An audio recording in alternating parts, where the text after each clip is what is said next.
غلبت ديكارت بتاع ايه ده يا كابتن؟ بتاع الفلسفه. قال لك انا اشك اذا انا موجود. انت عايز تثبت وجودك في الحياه. لا يا كابتن، انك بتشك لا في يا كل كابتن، حاجه. شك يا كابتن. امال ايه؟ اقسم بالله العظيم لو الموقف ده مع لعيب نادي الزمالك بحجم زيزو كانت قضى عليه لما كان ولا اقول لك حاجه، كابتن حسام كان نفسه اللي هو يمشي امام؟ اكيد لا، والا ما كانش اختاره. اسمع بس انا هرد عليك. ما يقدرش يتكلم معاه. مش في جهاز فني وفي يا عم امام نزل الملعب يتعالج، في دكتور نزل الملعب يعمل له استرتشات، يتمشى حوالين الملعب. وانت اما انت مصاب بتقعد في اوضه اللبس. انت لا مش في دكتور يا كابتن. هتحسسنا ده محسسني انه ما لعبش كوره. مش في جهاز طبي في منتخب مصر يا ابني. هو في حد مصاب بيقعد في اوضه اللبس جوه؟ هو كان بيلعب طايره، انت كنت بتلعب طايره. انا مستني دي. يا الله مسيك يد يا زيزو لما كنت في الاولمبياد، لما جالك شد يا عيني ومصر قالت لك هرب من الماتش في الاولمبياد. مصر كلها هرب من ايه يا ابني؟ ده زيزو لاعب 3 اكسترا تايم يا ابني. مين اللي قال لك كده؟ الاعلام كل لك ايه؟ زيزو ولا حد في الاعلام قال هرب. ايه؟ اقسم بالله ولا حد في الاعلام. الاعلام ما تراعي دماغك وما تقراش وما تتابعش. بالظبط يا راجل. زيزو مين ده؟ المثل بيقول لك نو بينالتي نو زيزو، مفيش ضربات جزاء ما في زيزو. والله المعلق هو بيعلق، والمخرج والاعلام والمصور والناس اللي صوت التحليلي ماشي. لا يمكن يكون بيراميدز فريق مصري.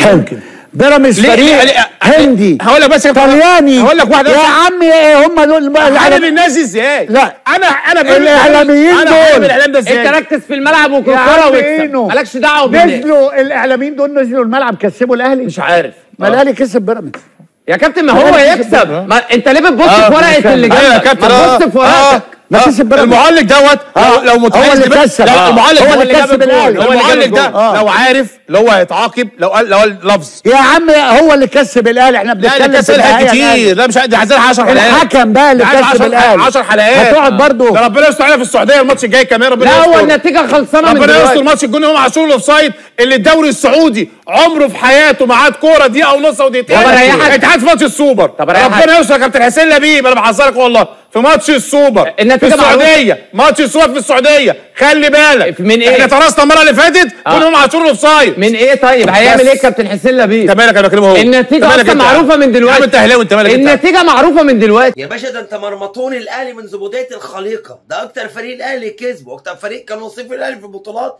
هو الزمالك. ده لو تركي الشيخ دفع جنيه عشان التحكيم يكسب الاهلي يتقبض عليه، مش بتهمه الرشوه، بتهمه اهدار المال. زعبولة ده اي حد يكسبه. كابتن مدحت تخص النادي الاهلي. اوكي.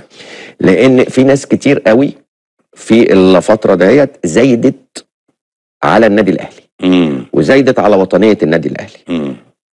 اما النادي الاهلي قال انه في صعوبه في وجود عبد المنعم وامام علشان الدوري. فدلوقتي الناس زايدت باسم مصر. لا، النادي الاهلي طول عمره كان اكبر من كده. النادي الاهلي كان طول عمره بيحط اسم مصر قبل مصلحته. وليس ببعيد الموقف اللي كان حصل لما كان اللعيبه في منتخب مصر في كاس الامم والنادي الاهلي راح لعب في كاس العالم للانديه وساب اللعيبه للمنتخب وبقى مصلحه المنتخب صح على مصلحته. صح. فانا ارفض تماما الفتره دهيت والكلام اللي حتى يمكن لسه بيتقال لحد دلوقتي. والناس اللي بتطلع بتقول لو امام عاشور اصلا او عبد المنعم لو كانوا موجودين طب احنا كنا ممكن. لا، ما تعرفش كان ممكن ايه اللي يحصل. ولكن يمكن هو كان دافع حتى للولاد ان هي تدوس على نفسها، تقف على نفسها. صحيح. تطلع اللي عندها. وزي ما بقول كل نادي ادرى بظروفه.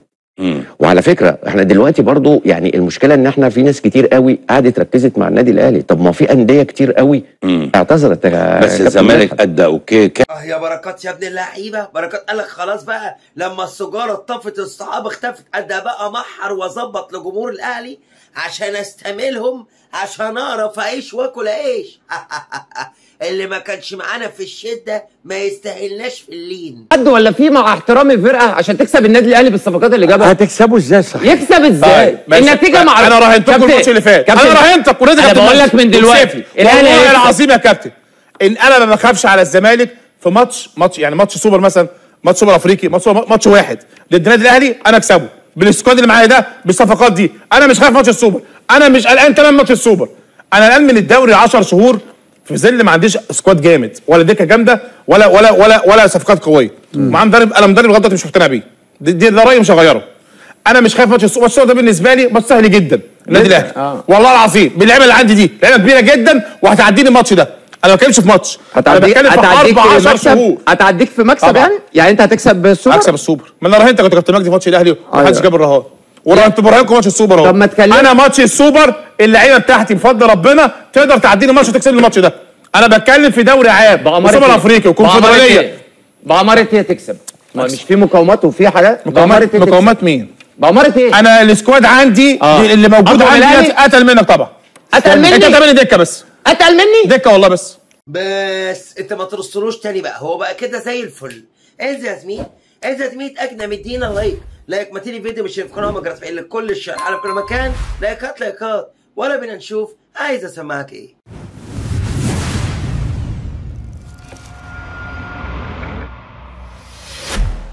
على فكره احنا دلوقتي برضو يعني المشكله ان احنا في ناس كتير قوي قعدت ركزت مع النادي الاهلي. طب ما في انديه كتير قوي اعتذرت. بس الزمالك ادى اوكي كامل.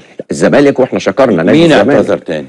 لا اتكلمنا مع حمدي فتحي النادي بتاعه قال لا في صعوبه. اتكلمنا مع احمد حجازي النادي بتاعه قال في صعوبه. لا اتكلمنا الراجل اتكلم وفتح محادثات مع ناس كتير علشان يقدر يشوف في الاخر مين اللي موجودين معاه. طب ليه اختار اتنين وما خدش التالت؟ هو الراجل خلاص، هو الراجل لما وصل دلوقتي انا خلاص معايا النني في خط الوسط، معايا زيزو موجود في الناحيه الهجوميه. بقى الراجل بعد كده خلاص هو الراجل استكفى.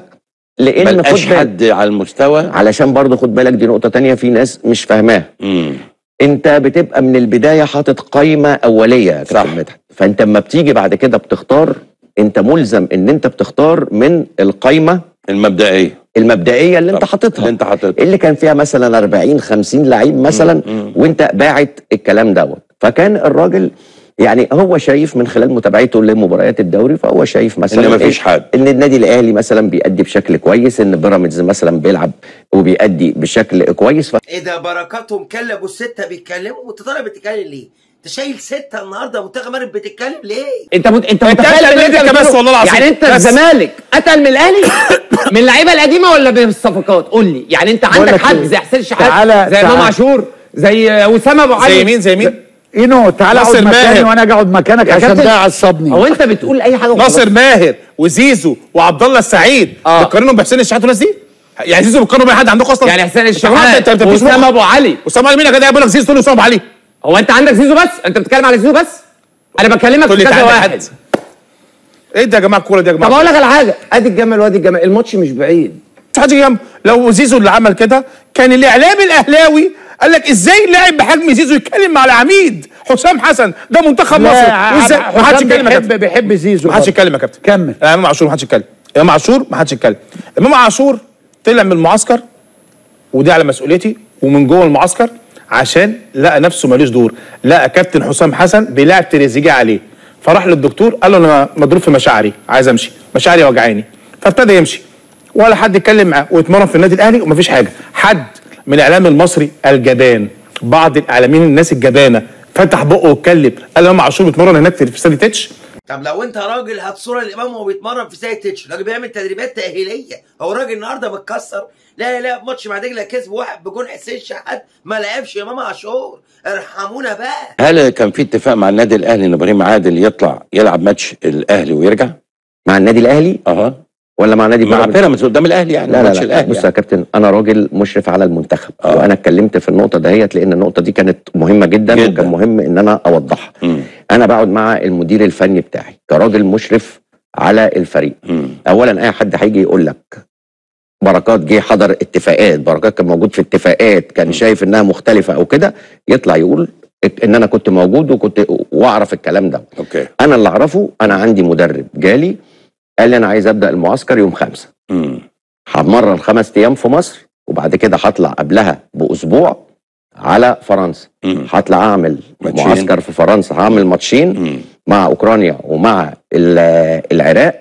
انا عايز لعيبتي كلها تبقى موجوده. في اللحظه اللي اتكلم فيها المدرب يا كابتن مدحت خلاص الموضوع بالنسبه لي انا كبركات وكمشرف على الفريق ده موضوع منتهي. لم يثار موضوع ابراهيم عادل. اما جيت اتسالت قلت انا ما اعرفش حاجه عن الموضوع دوت. ابراهيم عادل دخل المعسكر، اللعيبه اللي دخلت المعسكر دي لعيبه دخلت بقت خلاص بتجهز للاولمبياد وبتستعد للاولمبياد، خلاص الموضوع ما كانش فيه اي اتفاق قبلها، مفيش اي حاجه. كذابه، كان في اتفاق والاهلي قال لك لو حصل اخد لعيبتي فرجعته في كلامكم. افتح بقه. اتكتب انه مشي من الغرب. ايه هي الاصابه؟ الاصابه ايه؟ مشاعره. هو احنا لا هو احنا نزل الملعب. هو احنا والله. كل واحد استنى. وربنا يعينه بيتمرن في الملعب بحلف رب الكعبه. لا. امام عاشور بيتمرن في النادي الاهلي. خلاص خف. ما ضربت المشاعر بعد يومين. يا عم بعدين في يا جهاز عم فني اينو، في يا عم منتخب اينو، مصر هو اللي يا اينو انت مسالم قوي. فتيجي بقى على موضوع يا عم ما اسامه اسمع. اتفضل يا كابتن مجدي. اتفضل. ما تضربش الضربه كده وتسكت. الامام عاشور مصاب، احنا مالناش دعوه ايه اصابته، عنده اصابه شكلها ايه. اتحاد كره القدم اعلن خروج امام عاشور من المعسكر لانه مصاب، خلاص. بس ده على اتحاد الكوره. احنا مال بالي والروايه على لسان المنتخب واتحاد كره القدم مصر. بس راح بقى امام عاشور النادي الاهلي. هو امام عاشور المفروض يقعد في بيتهم؟ لا، لازم يروح يتعالج. طب ما هو بيتعالج. طب يا عم لا يا سيدي ما خفش يا سيدي. هو النهارده انت عشان تتعالج لازم تقعد جوه، لازم ما تظهرش يعني. الراجل مصاب ما ماتش يعني، مش عارف ايه العقليات دي. لا تبات معايا الفيديو ولا فيديو لغايه هنا، فانت برنس البرانيس المستمرة فاستثنسك. ادت اكد مدينه لايك بقى الفيديو، مش في قناه مجد في كل شيء في كل مكان، واستنونا نحن هني نانا فيديوهات كتير ضرب نار. سلام.